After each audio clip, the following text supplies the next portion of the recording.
Hello everyone, welcome to our 5th episode today. Today we will learn on two topics. One is large intestine and another is histology of human gut. I hope you have liked the previous episodes. Any question, any query, you can post on comment box.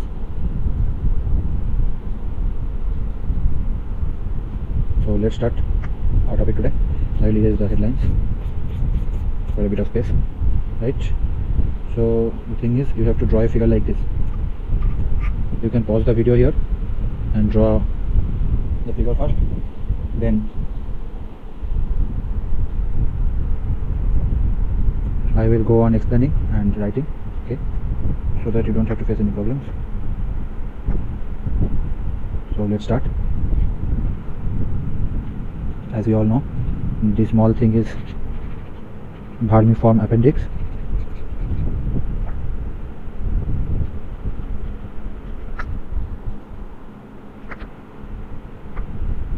Here, just a small correction.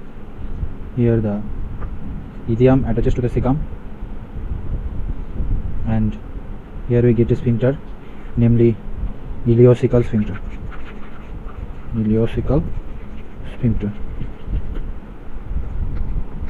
This part is called cecum, first part of large intestine. Then this is ascending colon, as you all know, ascending colon. This part is transverse colon.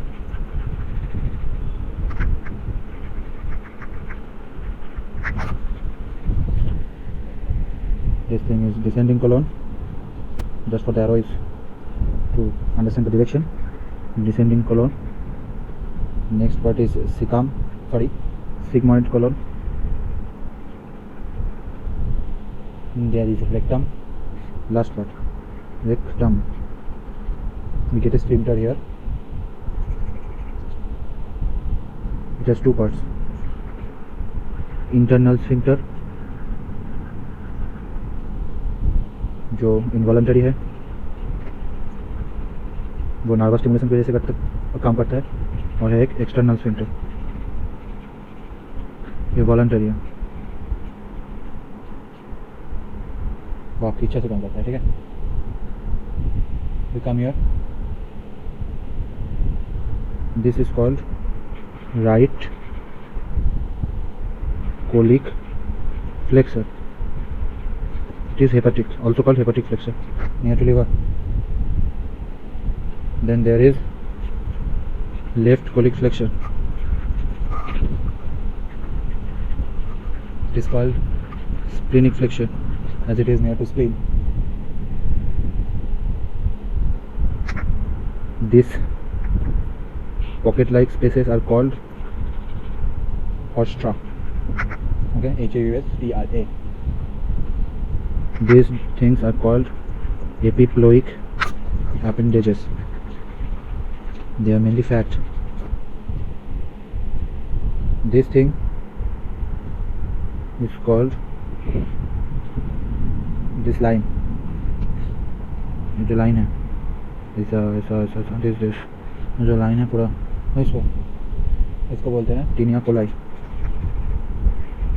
Tinea coli. They are actually 3 longitudinal muscle bands.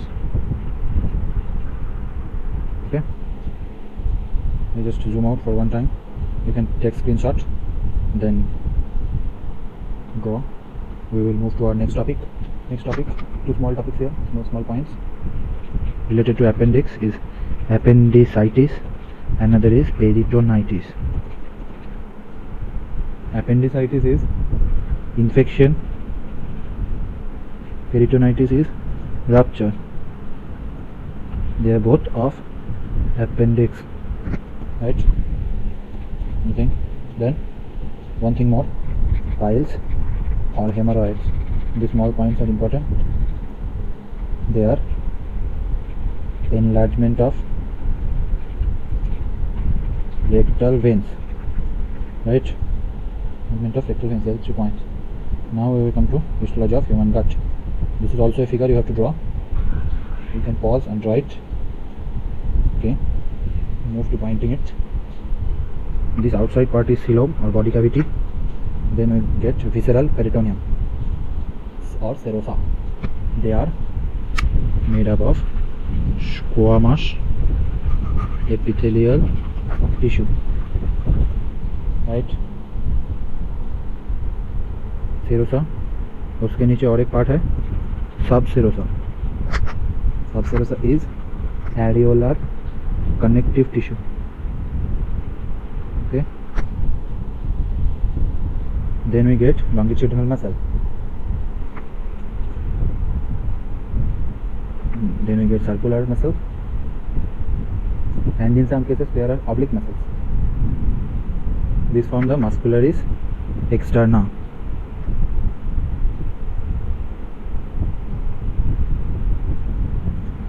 There is Auerbach's plexus, as we have studied earlier,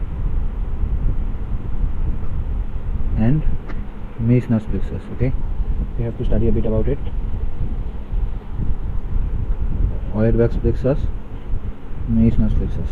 Both are stimulated by ANS, work under the influence of ANS. Auerbach's plexus is for muscle movement. Meissner's plexus is for glandular secretion. Glandular secretion. Okay. Here one thing is missing, oblique muscle. I am writing it again. Muscularis externa. This is important. Muscularis externa. They are form of longitudinal muscle, circular muscle, oblique muscle. We will learn where they are present and where they are absent, and they are to be remembered. They are important. Okay, learn a bit. First we point everything in this figure. Then this is submucosa.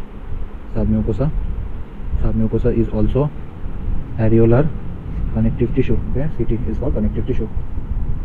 And there is muscularis mucosa, lamina propria,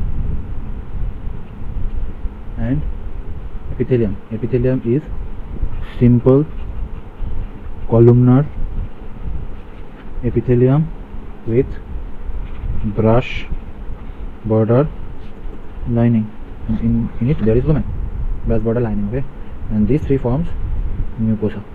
Okay, you can take a screenshot.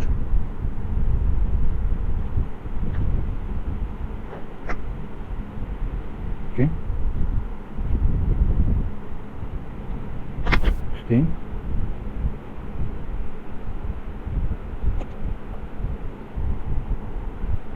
Inner epithelium is ectodermal. All other layers are mesodermal.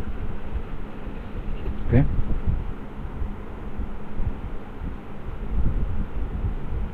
now comes this oblique muscle, which is also a point of bother. Oblique muscle. This oblique muscle is found only in stomach. They help in vomiting. Okay, another point is gastric and intestinal glands are found in mucosal layer, right? It is also and to remember mucosa. They are found in mucosa. There we learn one thing, lamina propria, Peyer's patches. They are found in lamina propria. Okay,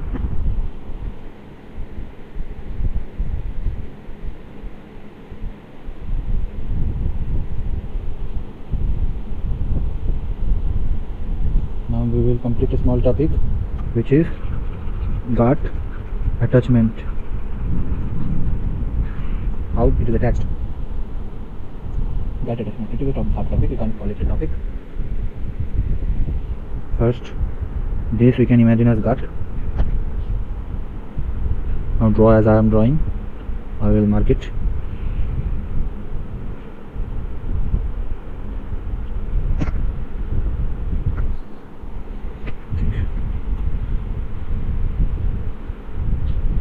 try to make it as circular as possible, but no need of artistic drawing. Okay, mark it. This is visceral peritoneum. This is obviously parietal peritoneum.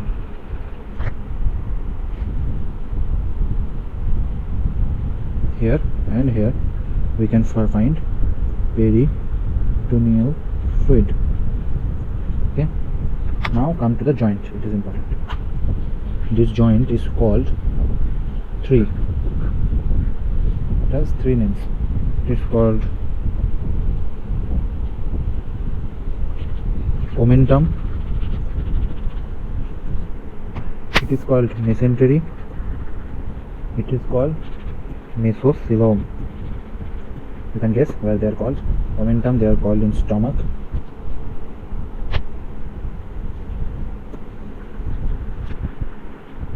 And liver.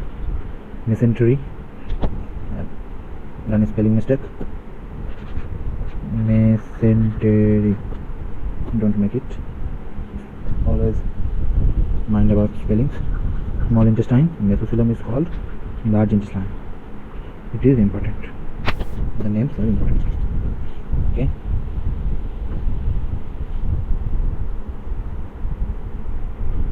Last thing is gut movement. Okay. Three types of gut movement we do. Peristalsis, just draw as I am drawing. Pendular, segmentum. Three types of gut movement we get.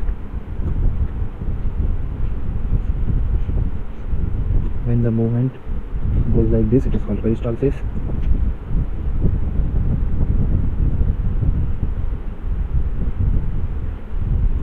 When the movement goes like this is called pendular. You can, as usual, expect when the movement is like this, segment wise, one segment, two segment, third segment, this is called segmental. Now we get three controllers of gut movement, right? Three controllers of gut movement. What are they? 1, 2, 3. One is hormonal control, neural control, and there is mechanical. How is mechanical control done? By stretch receptors. We will learn further ahead. Stretch receptors, it is important.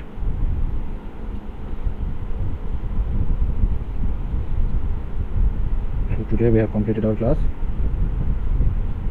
We first learn about this,